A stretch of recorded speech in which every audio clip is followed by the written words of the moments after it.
सभी विद्यार्थियों को नमस्कार। आप सभी का हार्दिक अभिनंदन है, स्वागत है।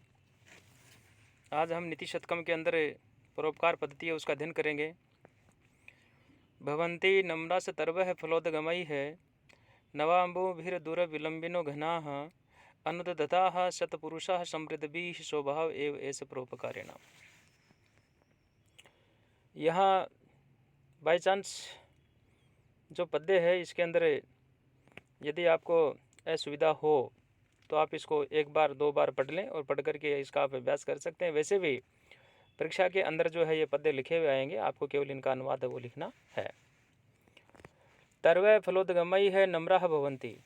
तरु तरु तर्वः यानी यहाँ जो वृक्ष है उसका बहुवचन है, इसलिए कहा कि वृक्ष जो है वो फल लगने से क्या करते हैं, नम्राः भवन्ति यानी झुक जाते हैं। गणाः नवाम्बुभिः दूरविलंबिनः भवन्ति। गण माने बादल, यानी जो बादल हैं, बादल नए जल से नीचे तक जो है झुक जाते हैं। शतपुरुषाः समृद्धिभिः, जो सज्जन पुरुष हैं, जो श्रेष्ठ पुरुष हैं, जो श्रेष्ठ पुरुष हैं, समृद्धिभिः अनुदताः भवन्ति, यानी वो समृद्धि से गर्व जो है उससे रहित हो जाते हैं। परोपकारिणाम ऐसा है स्वभाव एव भवति, यानी परोपकारी लोगों का यह जो स्वभाव है यह ऐसा ही होता है। परोपकारी जो हैं उन ऐसे परोपकारी सज्जनों का जो है नम्रता स्वाभाविक गुण होता है।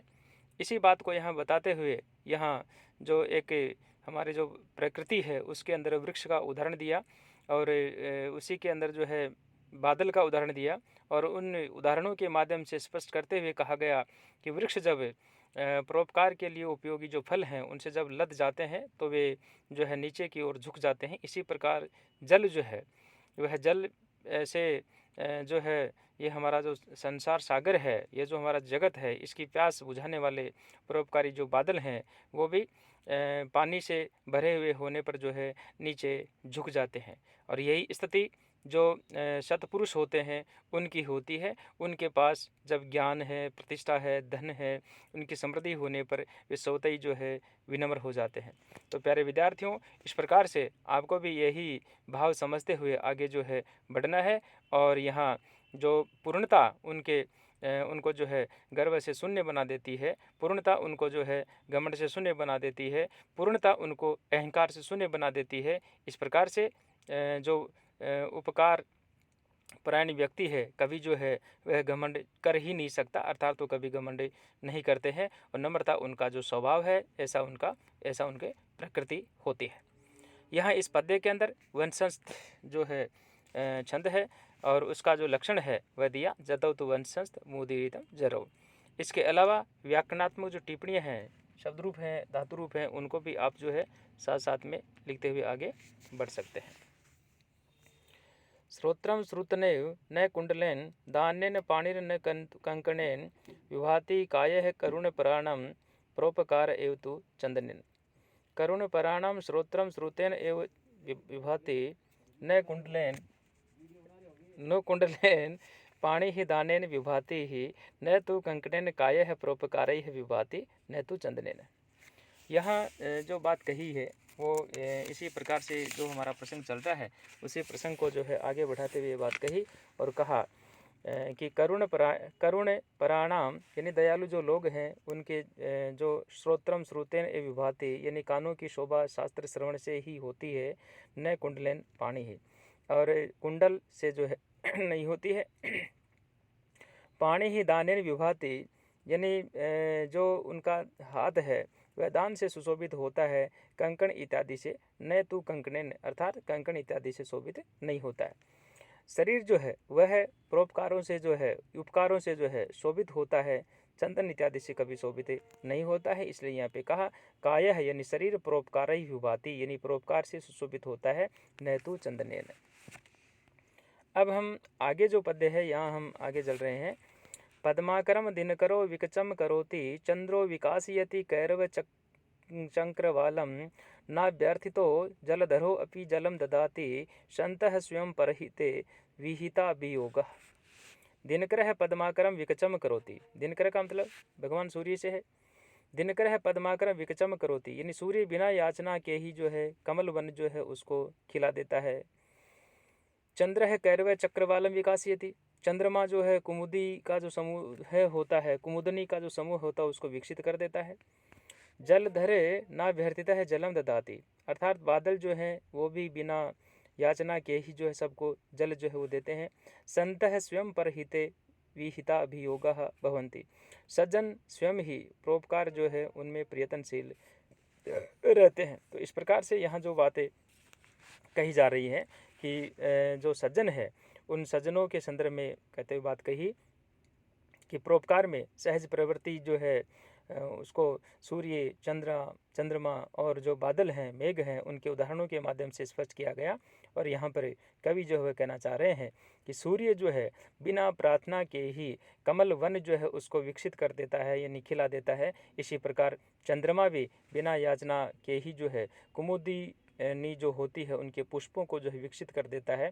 बादल भी बिना याचना के ही संपूर्ण जो पृथ्वी है उसके ऊपर जल जो है वर्षा कर देता है। वस्तुतः ये सतपुरुष स्वयं ही अंतः प्रेरणा से ही परोपकार में प्रयत्नवान रहते हैं। वे कभी इस बात की जो है प्रतीक्षा नहीं करते हैं, और कोई उनमें जो है प्रार्थना करे, कोई उनसे प्रार्थना करे तब वे सहायता करे, ऐसा कभी भी नहीं है। तो ये वसंत तिल का जो छंद है उसका ये उदाहरण है। और यहाँ अन्य व्याकरणात्मक टिप्पणियाँ, जैसे हम इसके अंदर बात करें, अव्यय की बात करें, शब्द रूप की बात करें, धातु रूप की बात करें, संधि की बात करें, तो आप इसके अंदर छांट छांट करके आप लिख सकते हैं।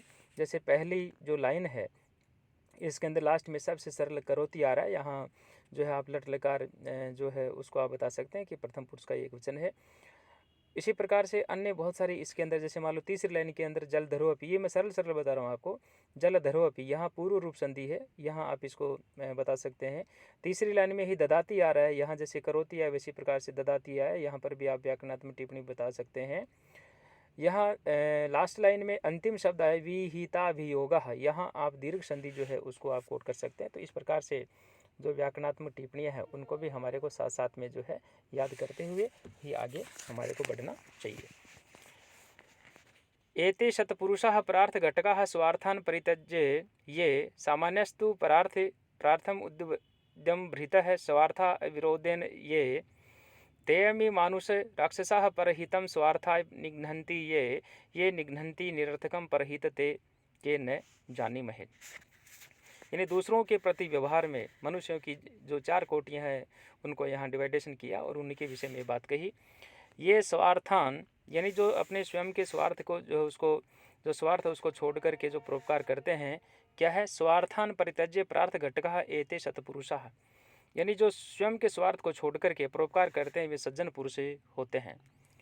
ये तो स्वार्थान विरोधेन प्रार्थम उद्यम भृत है, और जो स्वार्थ को क्षति न पहुंचाते हुए परोपकार करते हैं वे सामान्य श्रेणी के जो है वो लोग होते, तो सामान्य अर्थात वो सामान्य श्रेणी के लोग होते हैं।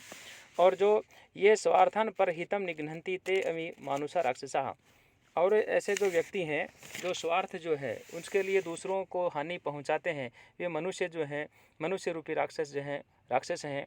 किंतु परंतु ये निरर्थकम परहितम निघ्नन्ति ते क न जानीमहे, किंतु जो बिना कारण के ही परहित जो है उनको नष्ट करते हैं वे कौन हैं ये हम नहीं जानते हैं।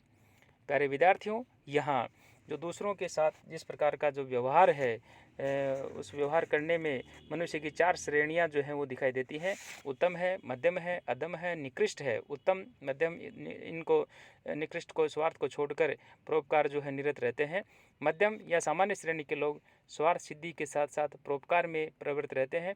जो लोग तुच्छ स्वार्थ के लिए दूसरों को हानि पहुंचाते हैं वे अधम कोटि के लोग मनुष्य रूपी राक्षस कहे जाते हैं। किंतु इनके अलावा कुछ ऐसे लोग भी होते हैं जो अकारण ही परहित को नष्ट करते हैं। इन निकृष्टतम लोगों को क्या नाम दिया जाए ये हम नहीं जानते। इस प्रकार से 4 प्रकार के लोग जो हैं ये यहाँ पर इस पद्य के अंदर कहे गए हैं।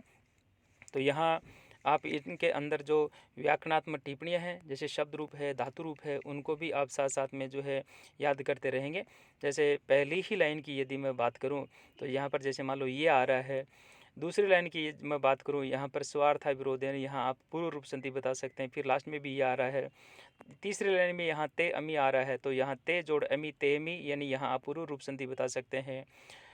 इसके अलावा इसी में भी वही लास्ट में जो है ये आ रहा है। चौथी लाइन के फर्स्ट में ये आ रहा है। ते आ रहा है, के आ रहा है, न आ रहा है, ये सारे के सारे जो है व्याकरणात्मक टिप्पणी है। तो आप इन सबको जो है इनके साथ साथ में है व्याकरणात्मक टिप्पणी आप दर्शाते रहें। और यदि आप टिप्पणी याद नहीं कर पाते तो थोड़ा सा इनका अभ्यास करें। लास्ट में जो आगे ये जो मैं दिखा रहा हूँ यहाँ पर तो हालांकि इतनी व्याकरणात्मक टिप्पणियाँ नहीं दी हुई है, तथापि मेरा आपसे निवेदन है, मेरा आपसे आग्रह है कि आप जो ये टिप्पणियाँ मैं आपसे जो निवेदन कर रहा हूँ इनको आप अवश्य याद करें, तभी ही जा कर के आपका कल्याण जो है संभव होगा। सभी विद्यार्थियों को अग्रिम शुभकामनाएं।